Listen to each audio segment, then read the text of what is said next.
When I say no wanking, I mean it. I really mean it, Henry. Not a single toss. Because I know exactly how it works. You'll go to bed tonight and wrap yourself up warm, and your hand will sneak down into your middle-aged underpants. You'll imagine one night Dean will go out, and it'll just be you and me. There's wine. Red wine. And I'll say, "Oh, this is so kind of you, Henry, buying all this stuff." And you'll say, "It's just a gesture, Freddie. Hey, let me give you a massage too." And it's got to be the shoulders, because even in your pathetic fantasy, you make sure that I'm not looking at your 46-year-old face. And I'm just going, "Oh, Henry, you're so experienced. Please don't stop." And you imagine this in so much detail when you're wanking away until your little bald head pops off. And I'm not having it, okay? Oh my God. This is turning you on, isn't it? That lamp looks divine there. Oh, and those chairs are just the right colour. I told you green would look well in here. Suppose Harold comes back. Oh, he's not coming back till tomorrow morning. I know, but suppose he comes tonight. He's mad about his antiques. What do you think he'll say if he goes into his room and finds out we've stolen them? Don't dramatise. We haven't stolen all his furniture. Just 2 chairs, the sofa, the lamp, the bowl and the vase of flowers, that's all. And the Buddha. That's more valuable than anything. Oh, do stop worrying, darling. Well, you don't know Harold. He won't even let anyone touch his antiques. Look, we'll put everything back just as soon as Mr. Bamberger leaves. Now stop being dreary. Oh, darling. George Bamberger's a multi-millionaire. Our few stolen bits aren't going to impress him. If you ask me, it would look much better if he found me exactly as I really am. A poor artist. It might touch his heart. It might. But it certainly won't impress Daddy. Remember, he's coming too. As if I could forget. Why you had to invite your monster father tonight, not I can't again. think. Well, it's too bloody much. If he's going to be persuaded I'm a fit husband for you, just by watching a famous collector buy some of my work, he doesn't deserve to have me as a son-in-law. He just wants some proof that you can earn your own living. And what if Bamberger doesn't like my work? Oh, he will, darling. Now stop worrying. Get me a whiskey.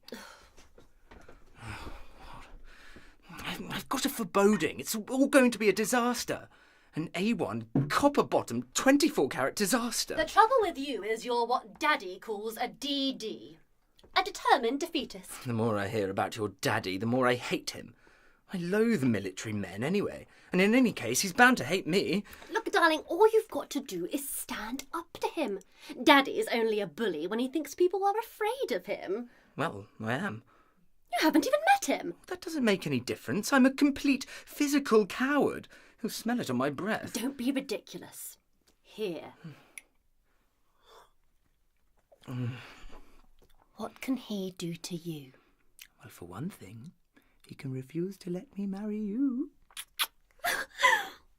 That's so sweetie poo.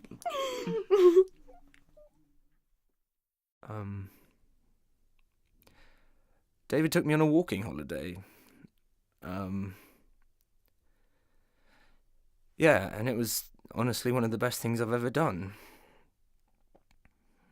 We were up there for about a week. And I hated it at first. Hated him for taking me there. We had these really long walks in silence. But then, I don't know. Well, no, I do know. Ben Lomond was where we went on the last day, and I think it's one of the most beautiful places I've ever seen in my life. Yeah. And when we got to the top, I remember thinking very clearly to myself, I want to come here again. I want to come here with someone I really love, and I love you. The school, you fool! They're going to expel me, Hen. I just know they are. And Dad... God! Mia, I don't care. I won't hate you. I promise, I won't. I promise, just tell me. Look, Look, whatever it is, whatever you've done, I'll stand by you, I promise. You really promise? Promise. What was it? The pills? You tried to sell the pills at school or something? Sell them? No. I didn't think of that. They could have made a fortune. They're all loaded. That is not funny. I wasn't trying to be. Tell me. It was something that started as fun and ended up serious. Well, it must be serious if Dad's planning to show his face. So you didn't sell them, you took them? What? What? I gave them to a younger girl. Okay. Right. How old? 13. Mia! You said you wouldn't be angry. Okay. Sorry. Is that all? Is that it? Sort of.